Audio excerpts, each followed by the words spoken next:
Well, I ran into another problem on the 67 Mustang build. I bought a front-end suspension kit from CJ Pony Parts. It was supposed to be the stock factory small block front-end or suspension kit, and a couple of things I ran into with them, and I don't really know why. But the rear leaf springs, at least the main spring, looked like a used leaf spring. It had been cleaned, re-arched, and painted, and had some other leaves added to it. I wasn't real happy about that. I'm now about 3/4 of the way complete on the car, and I find the front end sitting up almost 1.25 inches more than the rear, and that appears to be I'm not done yet, so I'm going to finish it and find out for sure if it is sitting up that high. But if it is, the shock absorbers are fully extended. So I'm going to have to probably cut a coil out of the spring. I've had this kit for several years, and of course, you know, there's no exchange on it because of that. And the third thing I ran into was this, the front sway bar.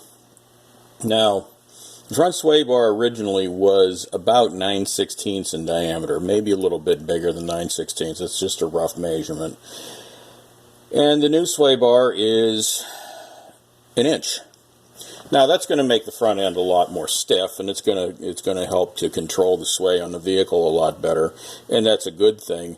But the problem is the spacing on this, because it's much bigger on the retainer here. Is about 3.5 inches long, where the old one was about 2.5 inches. So I have to make up a bracket in order to mount this bracket. So what I did was I took 2 pieces of 1/8 inch, 1.5 inch wide steel, and I drilled the holes. This is the hole for one of the mounts on the car. This is the hole for the other mount on the car. And then this one, between the two on the ends, you'll find that it fits the bracket.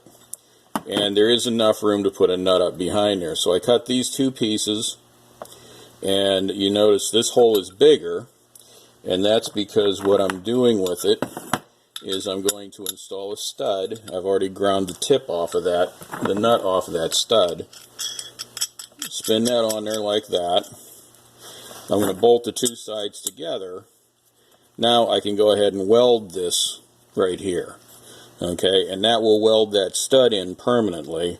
So that'll go up through the frame through one of the existing holes, and the other one will go up through this one into an existing hole, and the third one will be sticking out the end there.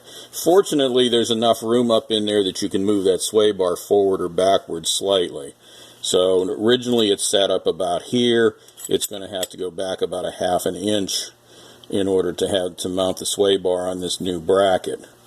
So I'm going to weld that together, and then I've chamfered it. I put that in the wrong side, but I've chamfered my pieces so that I can go ahead, after I go ahead and weld that stud in where it's supposed to be, then I can go ahead and go around the edge and put a bead of weld around the edge of it to make it really a one solid piece from there. And basically I'm going to end up with that. And that's what I made. That's the first one. It's going to fit right up in the car just nice. I may have to use a little bit longer bolt on this end, or I'm sorry, on this end, in order to get up through there and still have a room for a lock washer. But other than that, welded down the sides, and the stud is welded on the inside. So that's what you got to do to put a 1 inch sway bar on a stock 67 Mustang coupe, 289, and but that should solve the problem. All right, have a good one.